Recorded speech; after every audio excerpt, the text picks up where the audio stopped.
Hello everybody and welcome to another episode of Oghuview, where I like to talk about the games that I played on my channel. And in this episode we're going to talk about Carrion on the Xbox Series X.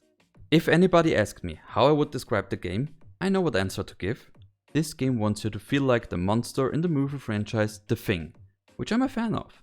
And I think they really nailed that look and feel. You're a monster, maybe alien, the game is not 100% clear about that, with a very clear goal. Escape your human wards and get stronger. Those humans do attack you, so how do you get by them? By killing them. And how do you get your health back? By eating them. There are some special kind of enemies you can't eat, and those enemies are really tough too.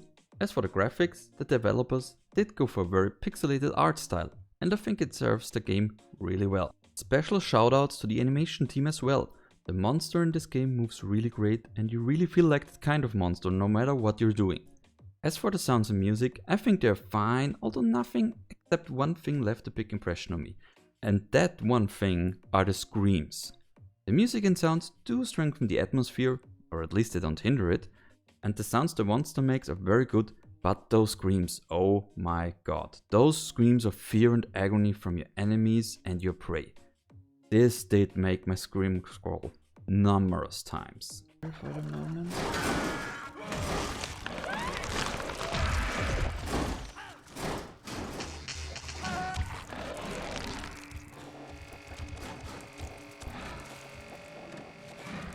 I already talked a bit about the gameplay and it really shines. The bigger you get, the harder it is to move into smaller areas and to maneuver in general. You're also a bit slower overall and your special attacks are of the big, widespread, kill everything in a general direction type. You can lose biomass as well, in fact you start small and have to get upgrades to get bigger, and being small has its own style too. You don't last as long as a big monster and your special attacks are more tactical, like becoming invisible, but you do get faster too and you're harder to hit.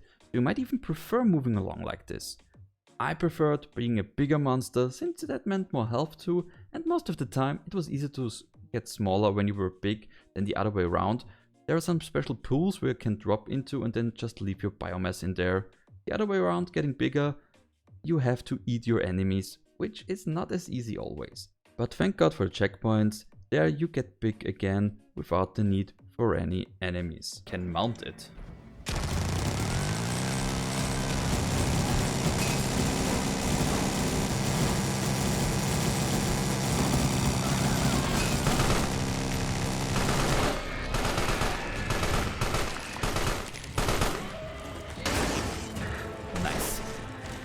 The game is rather easy for the most part. Nothing was too difficult most of the time and the ability based puzzles weren't too hard either. There is even a Metroidvania component in the game, since you can, and if you want to 100% the game you have to, go back to previously explored areas and unlock new screens in those with your newfound abilities. As for the story itself, I think the game does a very good job of show don't tell with its minimalistic storytelling. You get some flashback sequences in game, which are unmissable, and those tell the story of what happened before. There's a small outro sequence after finishing the game as well. Although I would have loved to know more about this world and what happened in it, I can understand that the developers wanted to leave a lot in the shadows. Still, I wonder what happens after the game ends.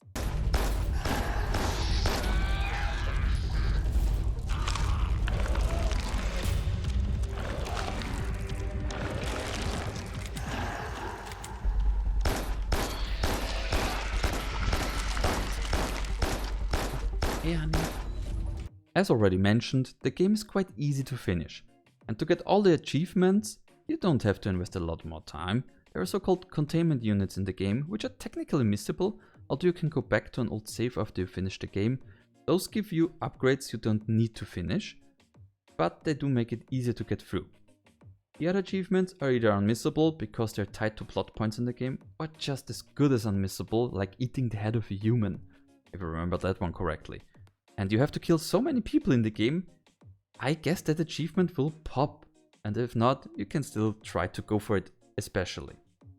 So after all that said and done, would I recommend the game? Well, its price point of $19.99 or your regional equivalent is a bit steep for what you get, to be honest.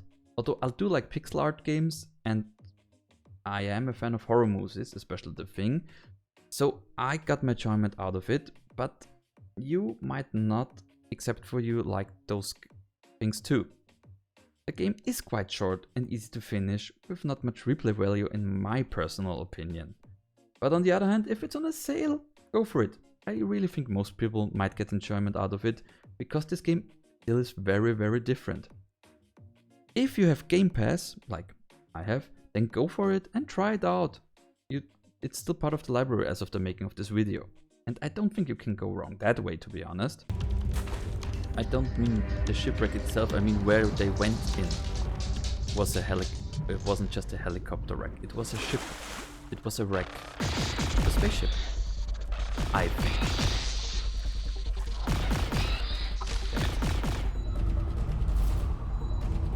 And that was my Oghuview of Carrion. Please leave a like, subscribe, all the jazz helps the channel grow.